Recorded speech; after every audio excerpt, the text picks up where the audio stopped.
So what do you have coming up, or what are you working on now? Most importantly, what's got me most psyched is I just optioned a book, and you might see him floating around the after party. I'd love to get him on to chat with you guys. His name is Gary Hayward, and he's the most corrupt prison guard in the history of New York, the New York penal system.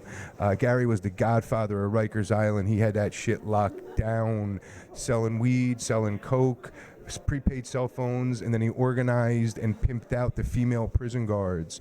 The name of the book is Corruption Officer. It's been all over the news. It was on the front cover of the Daily News a couple weeks back. Gary's a great guy. He's the African American Walter White, a really good guy who got into some bad stuff because he was trying to provide for his family, and he got himself into a little more trouble. But you got to get the book. It's called Corruption Officer.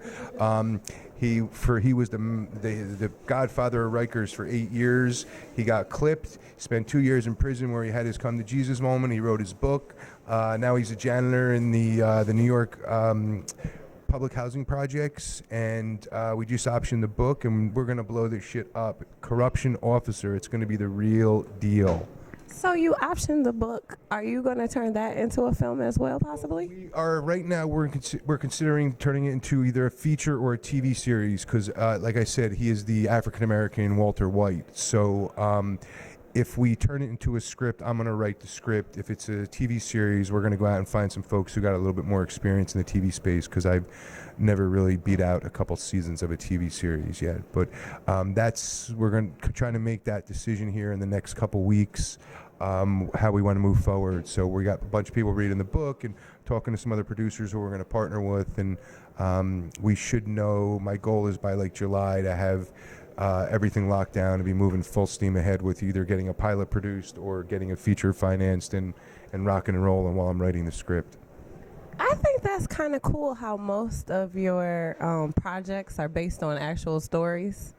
Yeah, look, I've always, as a viewer, again, was never really allowed to pursue anything in this business because I was an athlete, but I always just enjoyed films.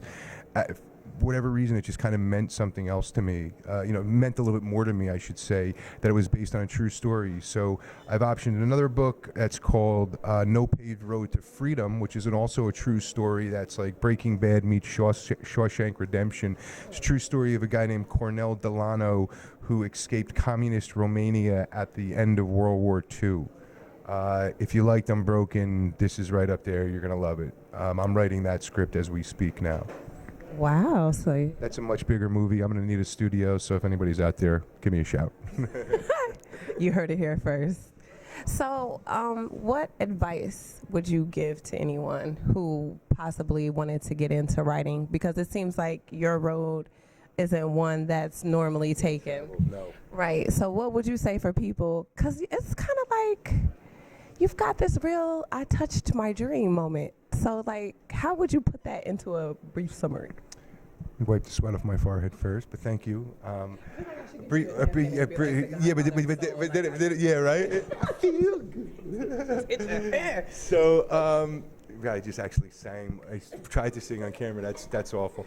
My advice is there's a lot of haters out there, plain and simple, and they're going to tell you that you can't do it. You can't. You're too this. You're too that. You're too big. You're too small. You're too old. Screw them all, man. If you feel it and you think you can do it, go for it, and just don't stop because it's really, really hard. And this has been the most. And I was a pretty good athlete, and I competed at a reasonably high level in sports, but this was by far the most challenging, emotionally, physical, mentally challenging thing I've ever done. And the truth was about 6, 7, 8 months ago, I was really low and it was just beating me up. And I picked up No Paved Road to Freedom, the book that I optioned, and it changed my life. I read it in 4 sittings, 170 pages my first day. And that just because with Cornell, how he got out of communist Romania, and we think in this modern era you just walk across a border. No, you don't. I mean, it was crazy, and it changed my life because I just said, if he can do this, I can do what I'm trying to do, and nobody's going to stop me. And I got this great little movie, and it's going to be my launching pad, and game on. And I think as everybody kind of just saw in there, this little movie that we made is going to make a little bit of noise. It's a pretty cool little flick. I'm pretty proud of it, and I got the greatest cast and crew, and we killed it. We killed it, I think. You did. How can we find you on social media? Seeing as I'm an old man, I'm really not on social media. You can go to I'm on Facebook. It's Michael Cuccolo, Cuccolo. 36films.com is my website. You can go and fill out. We just launched a new website. Thank you, Jason King. Yeah, and you can go and fill out some information and connect with me. And one of these days, I'll get up to. I don't trust myself on Twitter, so I'll get somewhere somehow. Or someday, if I ever have a manager, I'll have them handle that for me. Yeah, so you don't piss anybody off. Yeah, I just I'm a loud Jersey guy I'm a loud Italian guy from New Jersey, so it's best if I say less. Less is more. Gotta love it. Well, thank you for visiting with us. Sorry, I'm sweating all over you, but I appreciate I'm fine. I'm Sapphire from the Konnect Show on Wu World Radio. Go see Lucky Numbers. Great.